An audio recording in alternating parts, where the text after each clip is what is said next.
ఒక దళిత మహిళా home ministry రాష్ట్రానికి ఉన్నారు. ఎందుకు ఈ దుర్మార్గులను అరెస్ట్ చేయట్లేదు? అంటే తెలుగుదేశం పార్టీ కార్యకర్తలు అయితే మీరు అరెస్ట్ చేయరా? ఒక మహిళా ఎమ్మెల్యే రాప్తాడు నియోజకవర్గానికి ఉన్నారు. ఆవిడ నివసిస్తున్న ఊరికి గ్రామానికి దగ్గరలోనే ఈ సంఘటన జరిగింది. అయినా వాళ్ళకి న్యాయం జరగట్లేదే. అలాగే తీసుకుంటే మహిళా ఎస్పీ ఉన్నారు. ఆవిడైనా న్యాయం చేస్తుందని ఆశిస్తూ ఉన్నాను. ఆ జిల్లాకి మహిళా మంత్రి కూడా, మరి ఆవిడేం చేస్తున్నారు? అంత దారుణంగా మహిళల రక్షణ ఈ కూటమి ప్రభుత్వంలో గాలి కొదిలేసి ఇలా డైవర్షన్ పాలిటిక్స్లో భాగంగా ఇలాంటి పక్కదారి పడుతూ ఎంతసేపు ప్రతిపక్ష పార్టీల మీద అక్రమ కేసులు పెడుతూ అక్రమ అరెస్టులు చేస్తూ పబ్బం గడుపుకుంటూ ఉన్నారు. ఫైనల్గా హోమ్ మినిస్టర్ గారికి మేము చెప్పేది ఒకటే, ఈ సంఘటనలో సాక్షి టీవీ డిబేట్లో ఆ జర్నలిస్ట్ మాట్లాడిన మాటలు సమర్థనీయం కాదు అని వైఎస్ఆర్ కాంగ్రెస్ పార్టీ స్పష్టంగా చెప్పింది. సాక్షి టీవీ కూడా చాలా స్పష్టంగా దీనికి ఖండన ఇవ్వడం జరిగింది. ఆ జర్నలిస్ట్ కూడా వ్యాఖ్యలు వెనక్కి తీసుకొని క్షమాపణలు కోరడం జరిగింది. ఇంత జరిగాక కూడా ఈ విషయాన్ని పక్కదోవ పట్టిస్తూ దీన్ని పెద్ద సీన్ చేస్తూ డైవర్షన్ పాలిటిక్స్ ఆపేసి హోమ్ మినిస్టర్ గారు ముందు ఇన్ని సంఘటనలు జరుగుతున్నాయి, మహిళల మీద ఇన్ని అఘాయిత్యాలు జరుగుతున్నాయి, ఆ మహిళలకి రక్షణ కల్పించడం మీద దృష్టి పెట్టండి.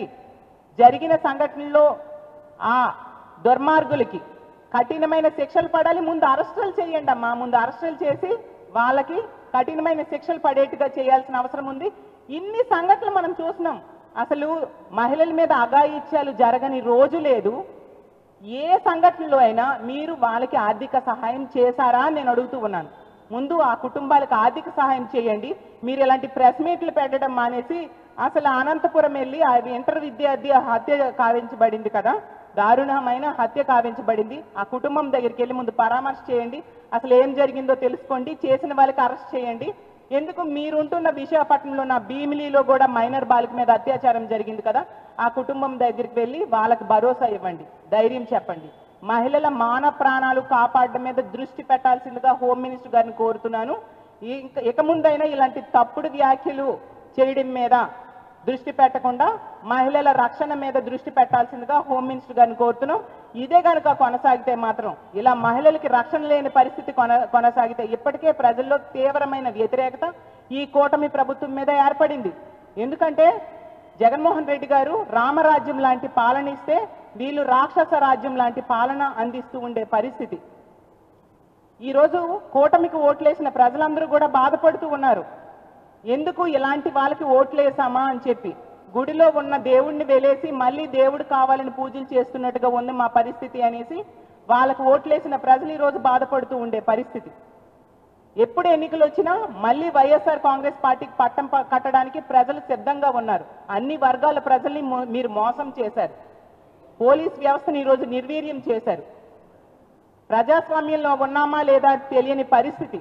ఎంతసేపు రెడ్ బుక్ రాజ్యాంగం అమలు మీద దృష్టి పెట్టి ఎల్లో బుక్లో ఇచ్చిన హామీలని తొంగలో తొక్కిన పరిస్థితి మనం చూస్తూ ఉన్నాం.